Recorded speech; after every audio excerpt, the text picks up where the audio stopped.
name is Alex Wong. I graduated from Melbourne Uni in Australia, and I specialize in accounting and finance. I got my chartered practicing accounting in year 2002. In InTune, I run the business development segment. I'm also a certified partner accounting running with my wife. My wife is actually the other partner that runs the firm. My name is Lily Yong. I graduated with a corporate finance degree from University of Adelaide, Australia. My first job is with Ernst & Young, an accounting firm, for 5 years. Then I moved on to manage an internal audit department for an Australian listed company.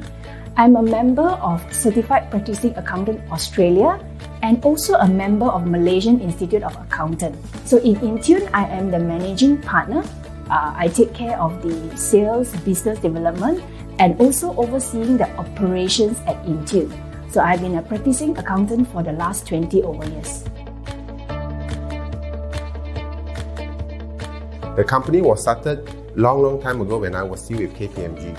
So during that time, I got a lot of friends who are having complication and stress when they run business. And most of their challenge is they cannot hire an accountant. So as a result, they always only hire maybe a clerk or an exec. A lot of time they have a lot of issues with their finance, payment, sometimes the money get lost, sometimes the accounts don't close in time, payment is not done in time. So that time when they wanted to hire me, then I was thinking, how are they going to pay me?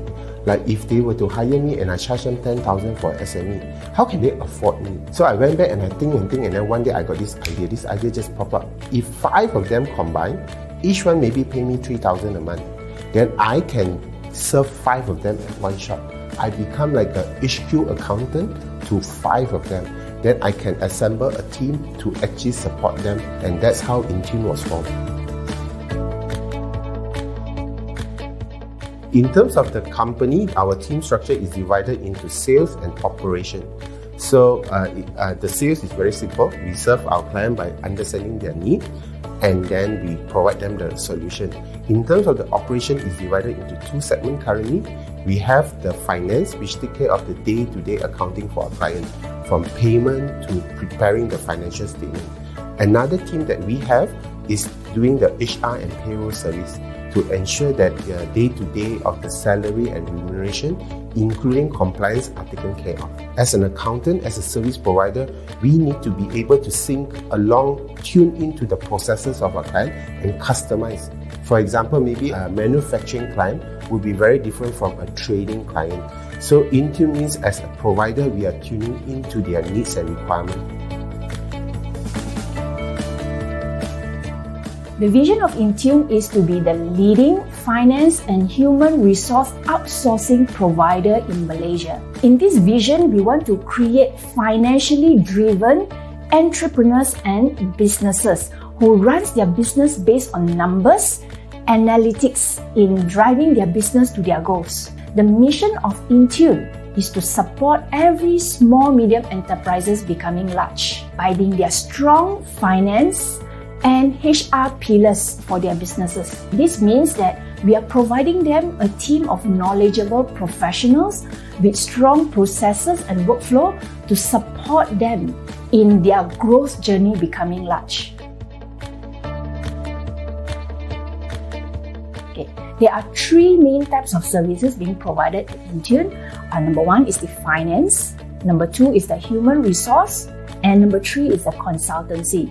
So in terms of finance, so what we do is that we do the everyday accounting and finance functions for our small medium enterprises clients, like preparing payments, even issuing invoice, official receipts, reconciling their sales collection on an everyday basis, up to giving them a financial dashboards and accounts every month, up to on a half-yearly basis to sit with them and review their financial dashboards, and at the end of the year to take care of their audit and taxes on their behalf. That's on the finance side. So the second type of service that we provide for our client is human resource related, which means we take care of their payroll. We make sure that the payrolls are calculated correctly, accurately, on time, and in compliance with all labor laws, EPF, SOCSO, etc. And then taking care of the leave for their staff and making sure that at year end, all the forms, all the compliance matters with Income Tax Office is complied with. So in terms of HR, we also assist our clients to issue HR related letters, like when a new staff come on board, to give them the employment letter, when they confirm, and if there's any increase in salary, bonus, we help them out with all those papers. Good evening, everybody. Thank you for joining us tonight. For those of you who do not know me, my name is Alex Wong. I'm the founder and also an accountant for InTune Outsourcing. So during this year, we have organized a business series, and we aim to provide information for business owner in terms of your day-to-day businesses.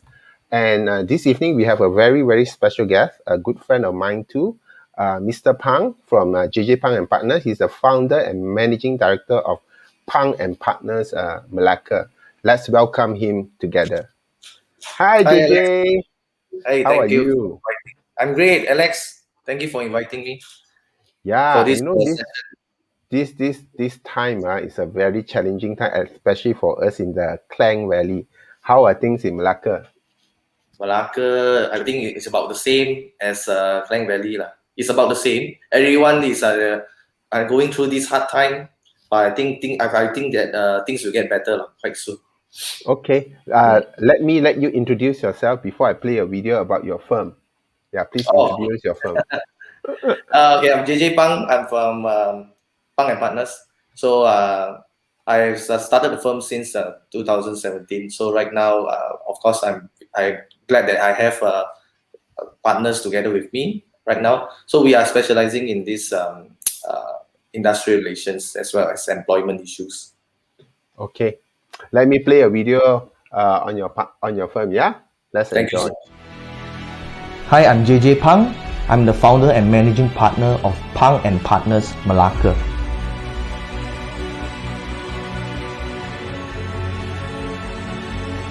For me, giving is always the philosophy that I practice, because I always believe that when I start to give more time, more effort, more guidance to this organization, it's not only for them to learn something, but also I will get something in return, because by giving more, I believe that I will gain more. In order for us to face all these challenges, to overcome the obstacle, we have to face it with honesty.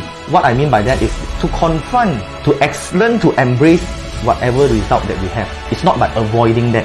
We have to face it, we overcome it with honesty. Okay, when people need the thing, then I'm able to give, and I'm ready to give. That is what I mean by success.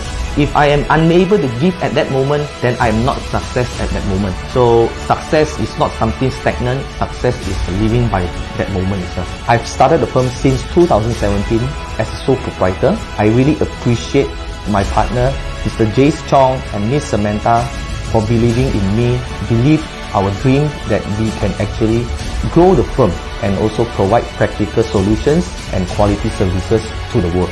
Hi, I'm JJ Pang. I'm the founder and managing partner of Pang and Partners Malacca.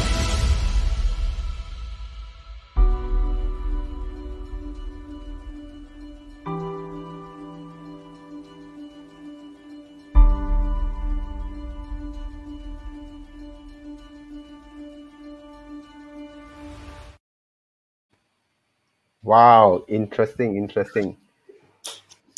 So with this COVID-19, I think now one of the biggest issue a lot of our clients are asking us, some of our staff, some of their new staff that they employed, some have been they have gotten COVID-19. So they are unsure whether as part of this, is it a disclosure that they can, keep in the employee file when they do interview, and whether this is an information to be given out to the company wide also, because sometimes maybe staff are suddenly you got a new staff coming in, have this person been certified to be COVID-19 free, or if this person has been infected with COVID-19 free, is it something an information that they should or should not know, or how does this relate to their privacy?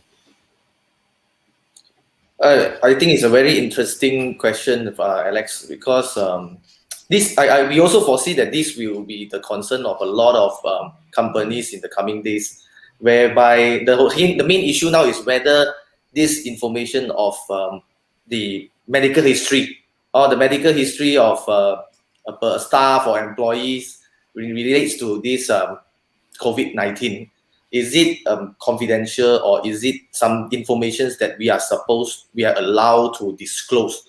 But of course, relates to your question just now about the medical history, whereby the company can just store the information in the files, or should they just disclose that information to the employers? I think it all relates back to what we have in Malaysia is relating to this personal data protection. Okay, it all relates back to our personal data that this is medical history actually fall within this category of personal data. Okay, so it requires the consent of the employees to disclose it to the employer as well. So, but of course, it comes back to this practical aspect, is that nowadays you see whenever we go to supermarket or whenever we go to certain places, they require us to show our MySejahtera app, or in terms of whether we have any medical history in terms of COVID-19, or even we did a swab test. Are we having a positive or swab test or negative swab test? It's all displayed in our MySejahtera app. So this is quite complicated, because in terms of if we were to look into the strict interpretation of this Personal Data Protection Act, this is definitely classified information, or maybe it's a personal data that it should be given only based on the consent from the person who owns the data. But of course, I mean, in terms of this issue, whether are we supposed to disclose this medical history to the employers, it all relates back. I mean, we look at another aspect, is whether the employer has that rights to compel that particular employee to disclose this information. We need to also look into what is the main intention of the compulsion. Okay, why are they compelling this staff to do that? Okay, of course, another scenario will be like, if let's say this particular employee is suspected to have COVID-19. Okay, so the company is obliged. I mean, the company is also bound under this Occupational Safety and Health Act. Okay, which we have in Malaysia. Is the employer should always ensure the safety of this employee. So they have to issue certain guidelines, like what are the things that what are the standard protocols that they need to do. So, for example, part of it might be this kind of disclosure. So if you ask me, if the disclosure is meant for the safety of this company, or the person who works in the company, then they should do that. I mean, they should compel them to disclose this thing. But in terms of other things which may lead to certain type of discrimination or so on and so forth, then it shouldn't be that. I see. So this is always I think, given that this is always also like a catch-22 situation. Like some staff, maybe let's say they're at home, they got a spouse or whoever got COVID-19. Is it a compulsory for them to also disclose at the workplace? And sometimes this is also clashing with the SOP given by the ministry in terms of the workforce. I think recently I read about from MITI that if certain company can only operate at full capacity if, let's say, all the staff are vaccinated. So if we are not able to have this conversation or this information from the staff, it's also very difficult for the employer to apply for the MITI in terms of the capacity planning. What do you have any comment on this? Yeah, of course. I think that what is lacking off, I mean, you did point out a very good aspect, because I think one of the things that is missing in our country is that we do not have a very clear guideline in terms of this. Are we supposed to get everyone vaccinated before we are allowed to operate as usual, or the approval will be given by the government or the related agencies based on how many percent of the vaccination, how many percent of the people get vaccinated. So these are the things is missing, and of course this will be the main thing that at some point we need this. The communication between the company and also the staff is required in terms of to get this thing done. So given this, like if let's say vaccination in certain industry that I read is compulsory, let's say for example hospital or even clinic, it's going to be very difficult to say that the staff don't get vaccinated as a frontliner. And if let's say the staff choose not to be vaccinated, how does this employer-employee relationship deal with these challenges? Okay, wow, very interesting point. This one, this thing, I mean, I have given a thought for quite some time in terms of these things, but this can be two ways. You see, now we need to be clear that look, the company. If we look from the aspect of the employer, okay, where if we put ourselves in the shoes of the employer, we have an obligation to ensure the safety of our working environment, right? We need to ensure the safety of our staff.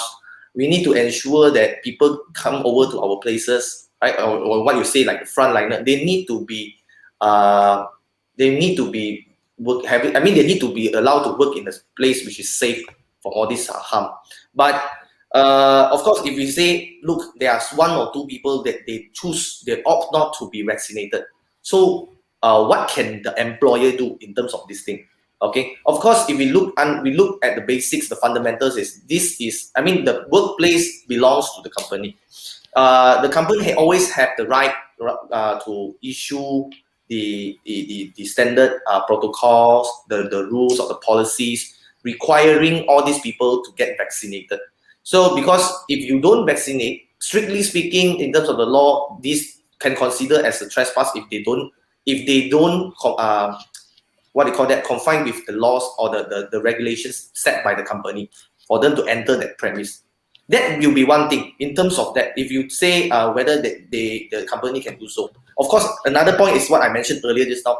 It relates to this occupational safety and health, right? Is the duty, is the responsible of the employer to make sure that this environment is safe for everyone to work. But in terms of the aspect of the employee, right? What about employees' rights? Of course, getting vaccinated or not is always our choice, our rights. Okay, if we choose not to get treated or not to get vaccinated, it's always a right. No one can force us to do so. Of course, but the things comes back to that. Are we able to perform our duty or our job well? Let's say if we don't get vaccinated. The question comes back to that because, of course, what is the grounds for an employee from being dismissed? Of course, we have many grounds like misconduct, we have like poor performance, all sorts of grounds. But if you are not able to perform your job well, just because you don't want to get vaccinated, but you don't provide any reasonable excuses or reasonable points why you're not getting vaccinated, then this will open to an issue because it comes back to whether you can perform your job well. It comes back. Of course, it's your right. It's your right not to get vaccinated. No one stops you from holding that. But the thing is, if you are not getting vaccinated and you are also afraid to expose yourself to the risk in your workplace, then the question comes back to the employees: how are you going to perform your job? But if you are able to show, look, even I don't get vaccinated, my nature of my job, I'm still able to perform it well. No issue with that. Of course, by all means, no issue. You can just stay back into the condition that where are you right now? I mean, no harm for that. But of course, in terms of, we also look at some other some other countries aspects lah. Because if you look at Singapore, right now Singapore they have this Singapore Human Resource Institute. They did mention that employer, you are not supposed to compel the staff for vaccination unless there's a business need. And of course, for them, that there's an Institute of Human Resource Professional. They they are also holding the same position that if they are not being, they choose not to be vaccinated, this cannot be a ground for termination. This is what happens in Singapore. I mean, of course, we will I will compare with what is happening in our neighbor lah. Of course, if you talk about Australia, somewhere further down, the thing is very simple. Whether you are vaccinated or not vaccinated, the main thing is you shouldn't be being discriminated. That will be the main point of it. Yeah. But So for I think, Malaysia, we don't have a clear guideline on that lah. yeah, I think this is where the conflict is. Even sometimes like we have a client which does construction, they required some of the workers to do swab tests, and also disclose the status. If, like you say, if they are not doing, and it's part of the business requirement, I think this is where the conflict is lah. This is where the conflict, or we have certain staff at the workforce who is partially vaccinated, partially not. How do we deal with this? And I think this is where the confusion is. And to say that an employer doesn't have the right to terminate also make it very complicated. I think this is where some businesses are also stuck with this requirement. And given that Malaysia government is also looking at vaccination as one of the way to reopen the economy, part by part, I think this become very, it's a conflict now. I think a lot of the business owners are conflict. So if let's say it is part of the business requirement, and be it swab test or vaccination, what can employer do in order to create a winning agreement with the employee? What would you suggest or give them tips to work on? Of course, these are not much of a legal issue, but if you ask me,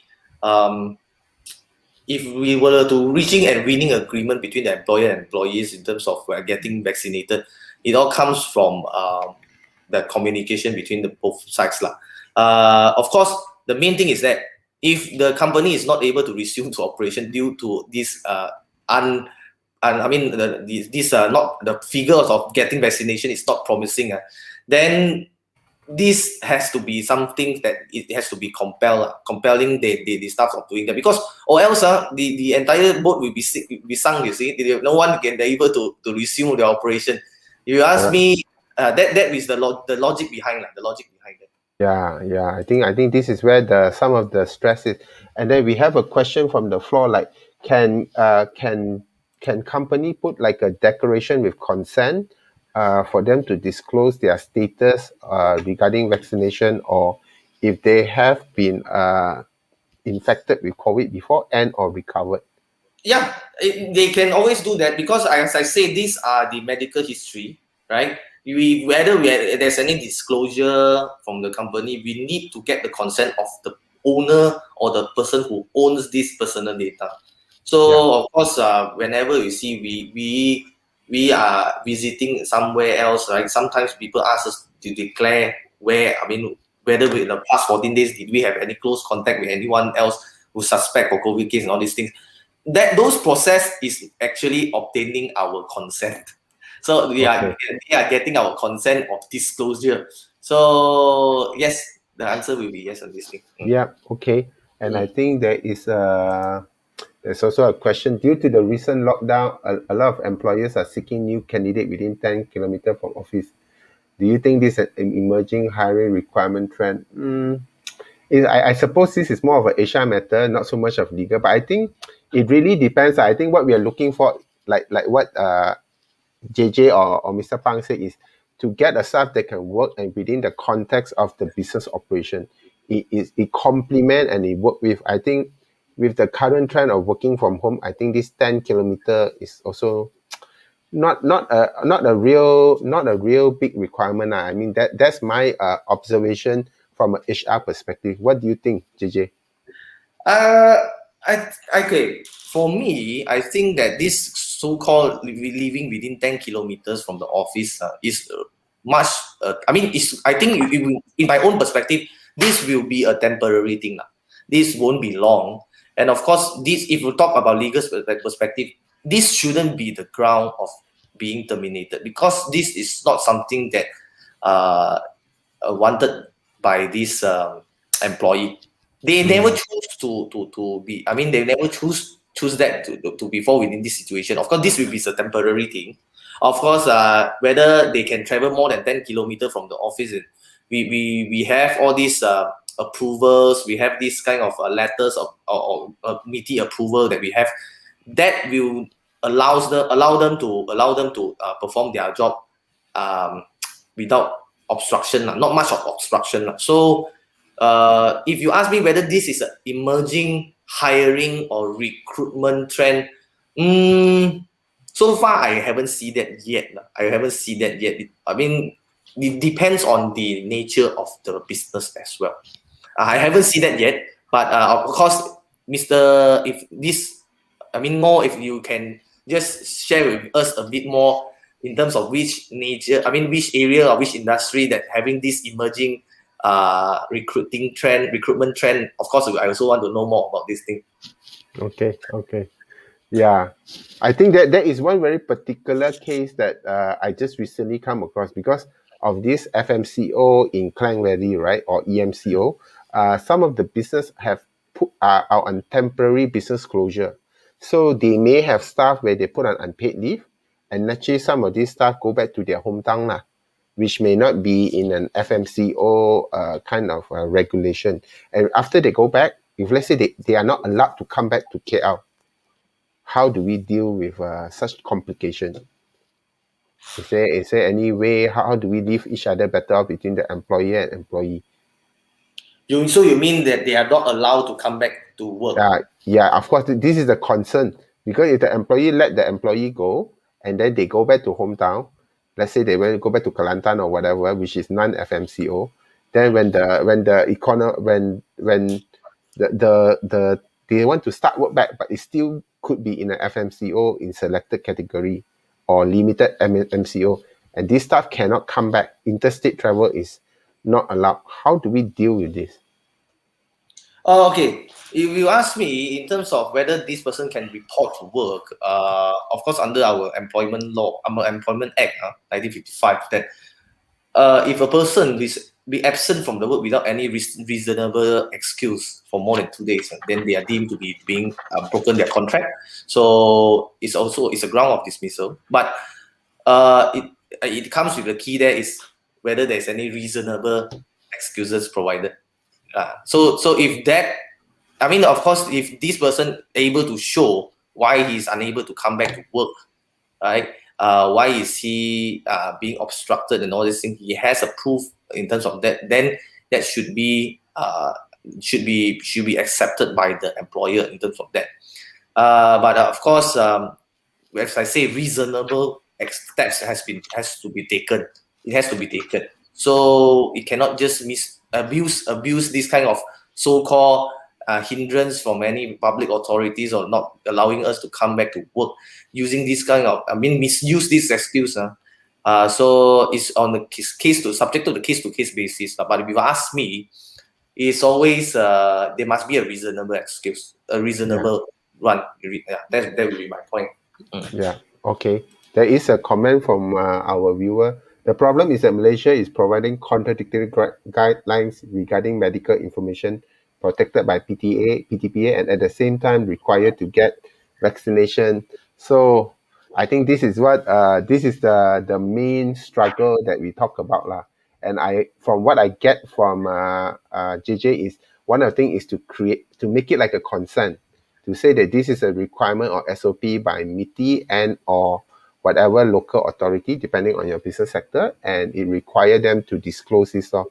So I think it's finding a way that work within the PTPA, not that we just take the information and disclose, and requesting the information with a clause stating that this is part of the requirement of MITI or whatever, and to get them to disclose this information. This is what I get lah.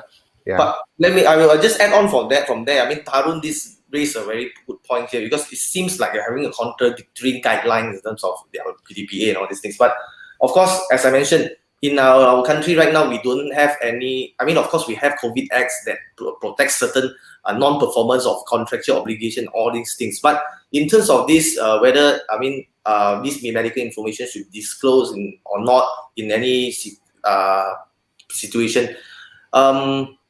the government should come up with a more specific act, okay, a more specific written law that will show that will actually rule out this PDPA thing. So this will be a more academic discussion, a more academic discussion. But Tarun just raised a very good point here. Okay. So Mr. Ngo was just telling us, there wasn't any specific industry lah. It's just a comment lah, in that sense. But Ngo did. I mean, it's an interesting point. No, we wouldn't know there might be some people that have this emerging trend of recruiting people within 10 kilometer, but still, I don't rule out this possibility lah. I don't rule out this possibility, but it shouldn't be a ground of dismissal. That is what we need to be mindful of. Yeah. Okay. I think, is there any information about PTPA that some of the employers should be aware of regarding handling all this COVID-19 disclosure or COVID-19 information? Is there any pointer you could give to our SME business owner?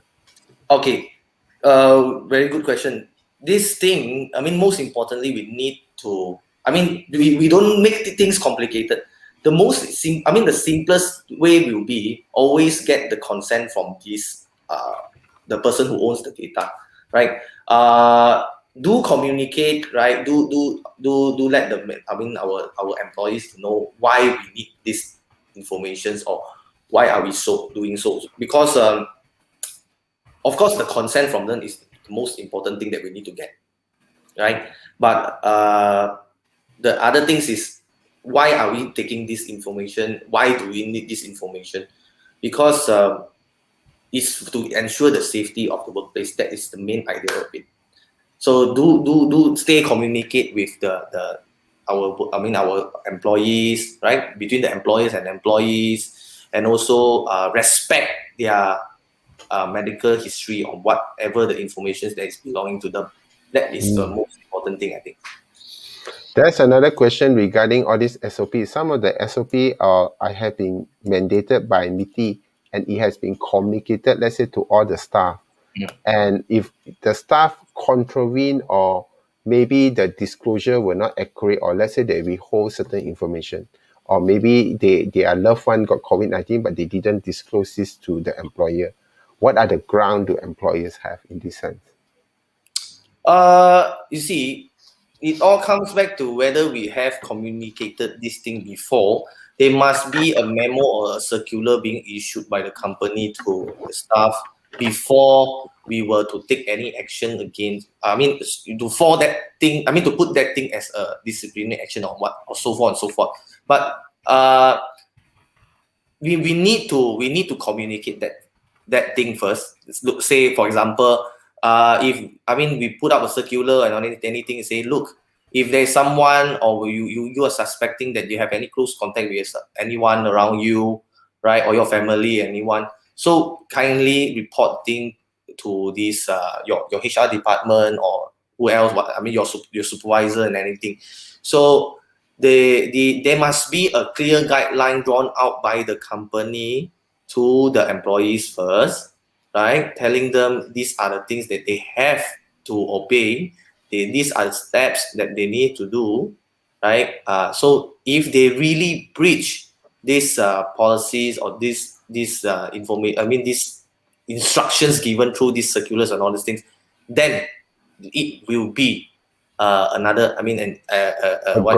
ground for disciplinary. Yes. Yeah. Okay.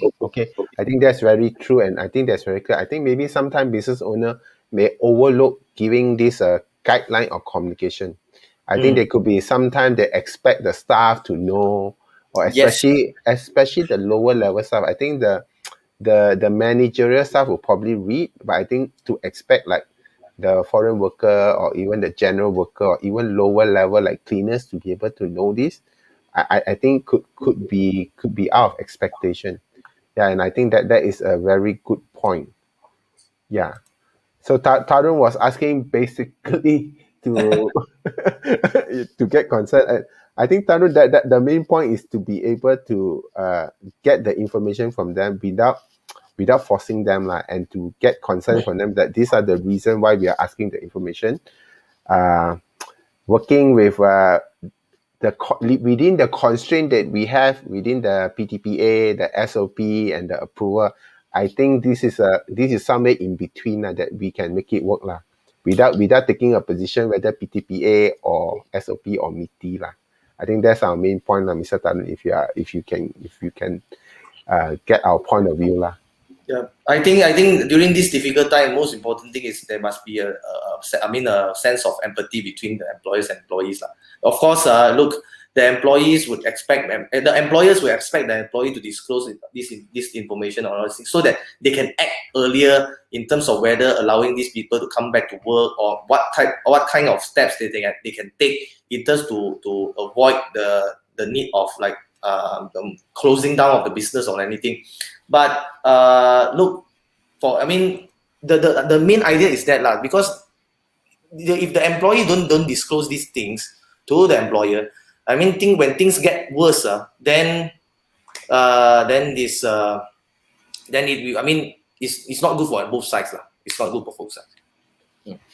Okay. I think it's a good wrap up. Is there anything else we should let our business owner or to be aware of regarding COVID-19 and PTPA and disclosure?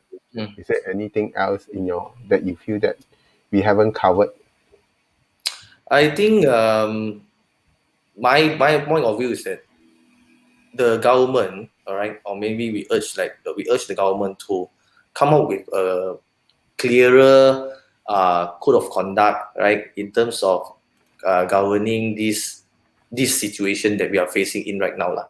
I mean, of course, the government came out a lot of SOP, what we need to do, what are the things that we need to take. We need to make sure we follow this kind of SOP for different industry and all these things. But in terms of all this, whether this information should be disclosed, right?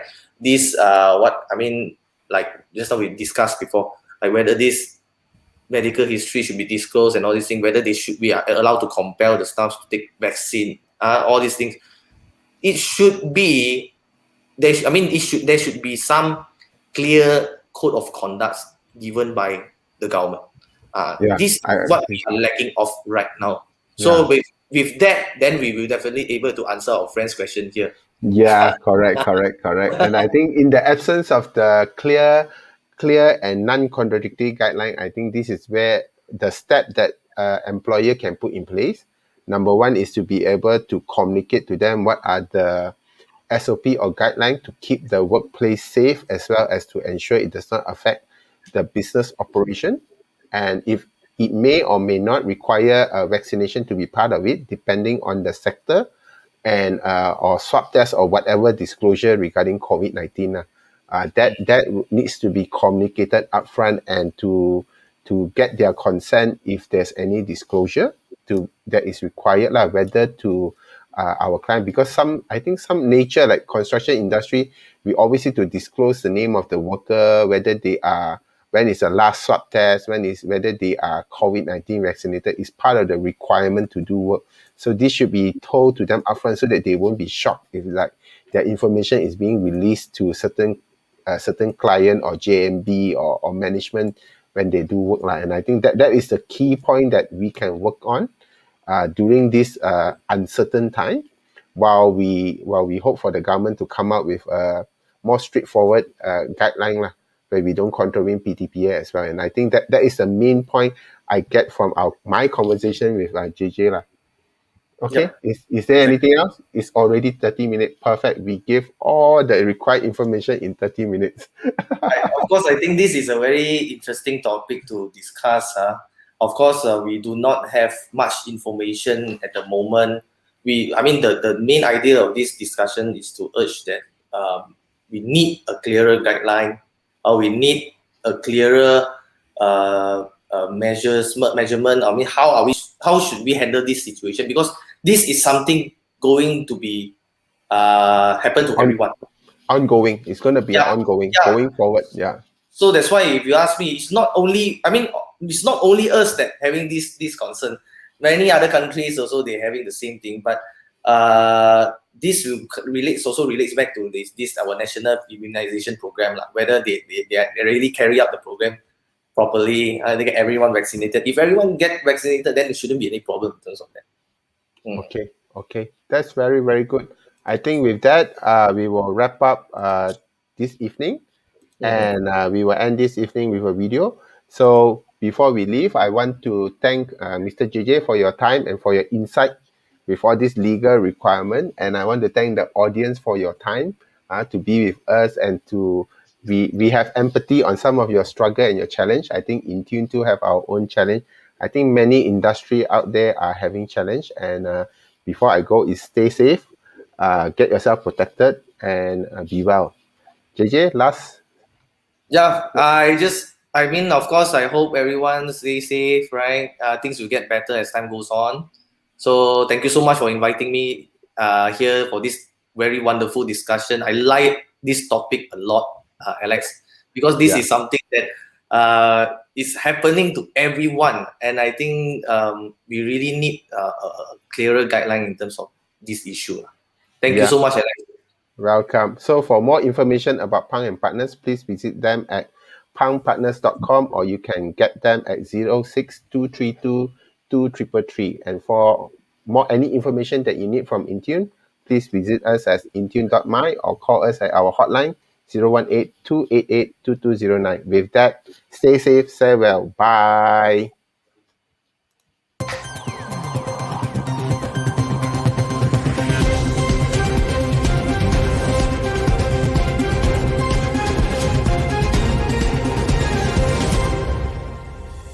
InTune Outsourcing is providing you a full scope of accounting from A to Z, exactly like an accounting department with a CFO, but not based in your office. InTune enters supplier invoices into accounts payable and do reconciliation with suppliers to make sure that our records are correct. InTune also processes payments to suppliers, staff, and expenses, updating sales invoices into accounts receivable, including collection received, providing statement of accounts to clients so that they can collect and chase money from their customers, providing the financial reports, including but not limited to profit and loss, balance sheets, cash flow, debtors and creditors aging, advisory and financial coaching, including presentation of accounts, highlighting key areas and key analytics to improve and grow clients' businesses. At the year end, we represent our clients to work with their auditors and tax agents for compliance matters. InTune also represent our clients to deal with different bodies and agencies such as Income Tax Office, Customs Department, EPF, SOCSO, and other authorities for matters relating to finance, business, and HR. So if you're still facing accounting problems, you need a professional like InTune to help you. Well, get InTune to fine-tune your decision.